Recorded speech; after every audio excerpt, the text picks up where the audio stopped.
Bien, continuamos esta cápsula sobre el desarrollo moral con la autora Mercedes Palet, que en su libro, que ustedes lo tienen, La familia educadora del ser humano, que es un tratado de psicología del desarrollo, pero principalmente enfocado en el desarrollo moral, ella toma la tradición filosófica aristotélico-tomista, principalmente para sus postulados en relación al desarrollo moral infantil. Mercedes Palet reconoce eh, para el necesario logro de la maduración moral el perfeccionamiento de la inteligencia del niño, el perfeccionamiento progresivo del razonamiento, pero destaca principalmente la necesidad de la educación moral para la madurez moral. No solo se requiere un desarrollo cognitivo e intelectual del juicio moral, sino que también se requiere de un crecimiento afectivo, apetitivo de la persona y de su ámbito afectivo integral, no solo de las emociones o pasiones, en la filosofía aristotélico-tomista se les llamaría pasiones, sino que también de su apetito intelectual o la parte afectiva espiritual del ser humano, que es la voluntad, que es lo que nos hace libres. Y la voluntad es afecto, porque la voluntad no solo gobierna, ejerce como una decisión, un gobierno de las acciones del cuerpo del ser humano, de sus emociones, sino que la voluntad quiere, la voluntad eh, se inclina hacia el bien que la inteligencia le muestra, que es el bien mayor, y quiere ese bien. Y luego de querer, que es como un movimiento muy afectivo, realiza el movimiento como imperativo de la decisión de ponerse en acción. Mercedes Palet reconoce eh, que es necesario la educación del juicio moral, pero que sin la educación afectiva, sin los hábitos morales, sin desarrollar hábitos que ayuden al niño a en su conducta realizar acciones buenas, no solo enjuiciar o valorar a nivel de valores, digamos, valorar que es importante el respeto, por ejemplo, sino que, y comprender por qué, sino que el niño necesita actuar de manera respetuosa para poder avanzar en la madurez moral. Entonces, en la etapa escolar, Mercedes Palet, que le llama la primera edad del razonamiento, porque en esta etapa se nota de manera muy patente el perfeccionamiento del uso de la inteligencia, que en Piaget es la etapa operacional concreta, el pensamiento lógico, el razonamiento ya un poco más objetivo.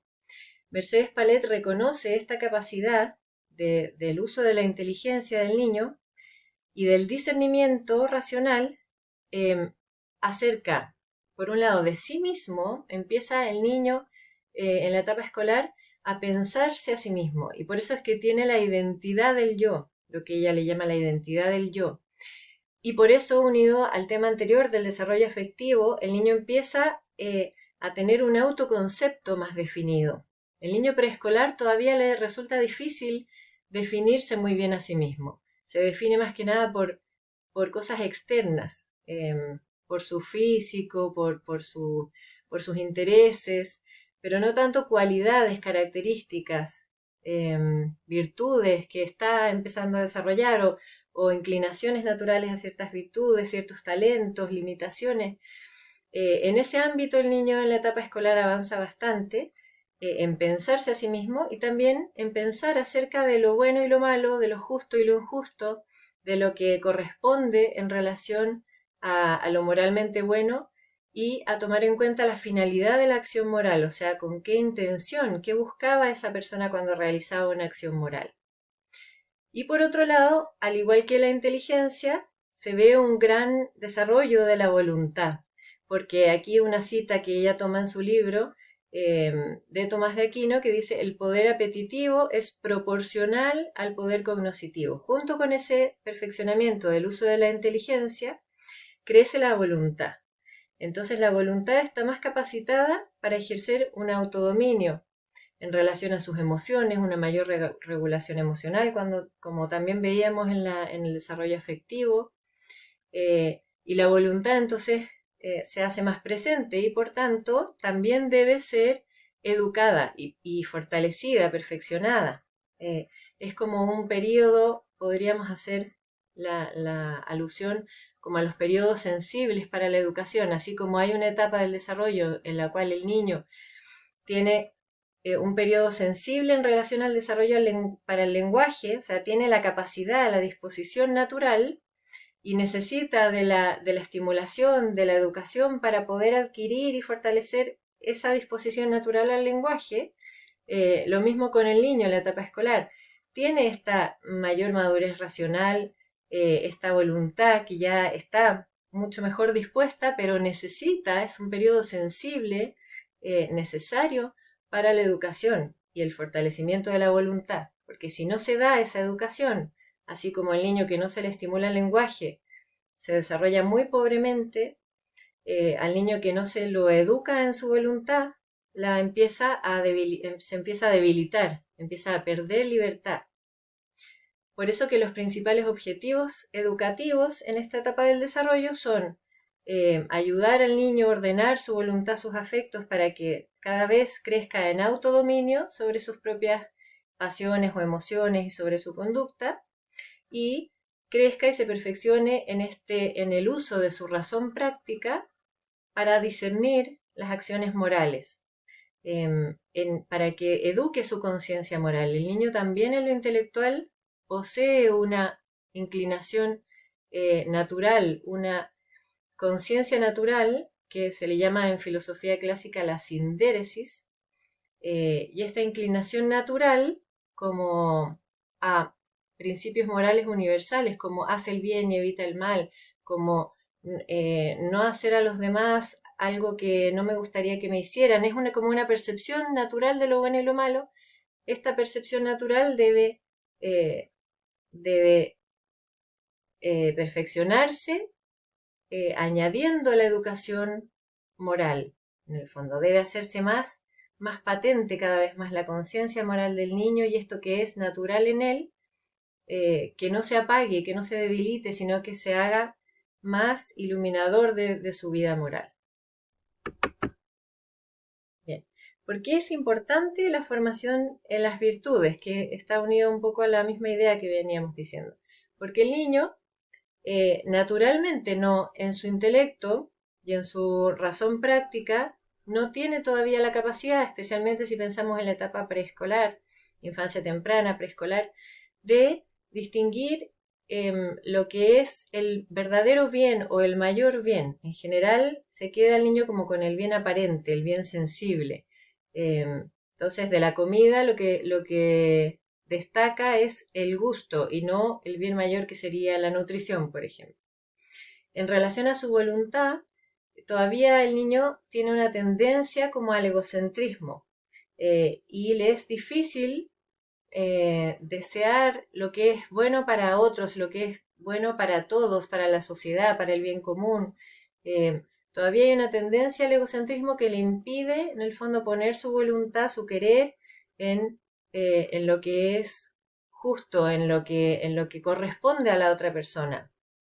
Y su afectividad todavía tiene la necesidad de fortalecerse, porque tiene una inclinación natural, lo que se le llama concupiscencia, es como una inclinación natural a los deseos de todo, ahora, ya, no esperar, etcétera, que debe ordenarse para que pueda dirigirse efectivamente a lo que es mejor, y no solo al bien inmediato sensible, y también tiene una debilidad en su afectividad que tiende a evitar, a rehuir lo que implica esfuerzo, lo que implica dificultad.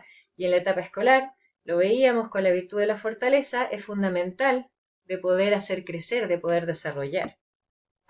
Entonces, por eso es que en esta etapa son fundamentales las virtudes cardinales que vienen en ayuda del niño en todas sus facultades para que pueda desarrollarse bien moralmente.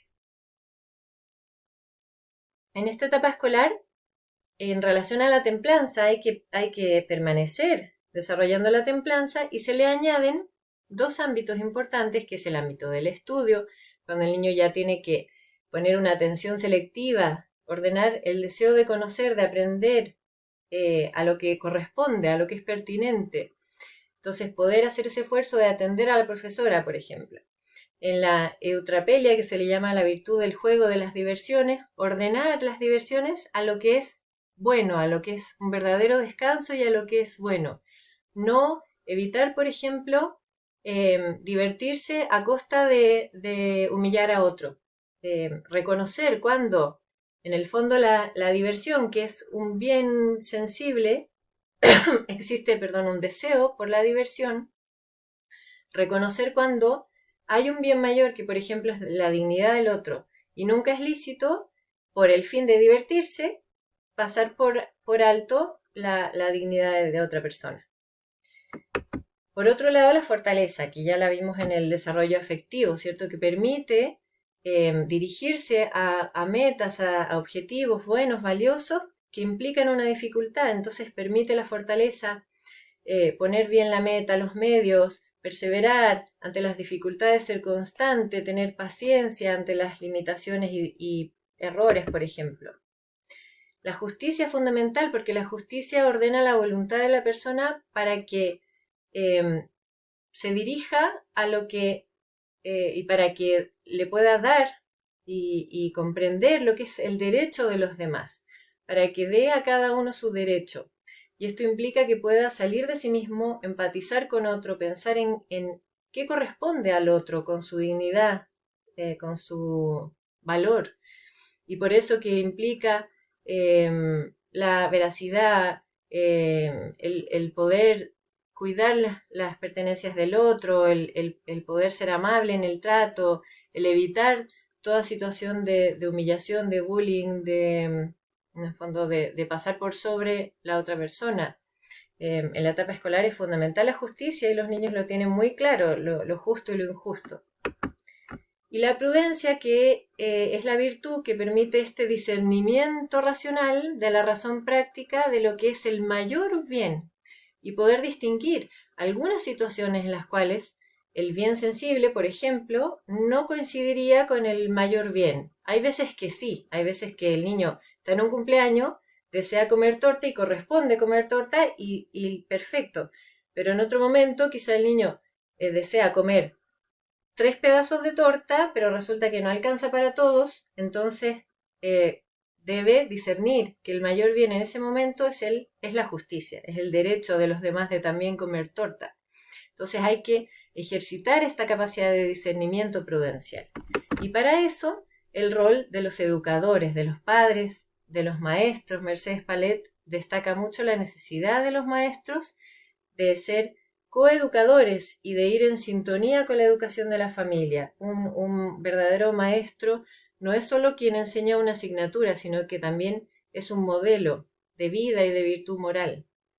Y esta frase muy bonita que dice: educar para ser y hacer conforme al amor. Porque la norma moral finalmente tiene que ver con la ordenación del amor, con el orden de los amores, con amar más lo que vale más, que en este caso es la dignidad del ser humano, poner prioridad al amor humano, al amor benevolente, y amar menos o en proporción lo que vale menos. Entonces nunca poner el placer de la comida, por ejemplo, por sobre la otra persona, el amor a la otra persona. Entonces, de esta manera el criterio en el fondo de lo bueno, lo malo, moralmente, tiene que ver con el criterio del amor, del orden en el amor, del amor benevolente, y finalmente tiene que ver con el fin de la vida, con lo que nos hace felices, nos hace plenos.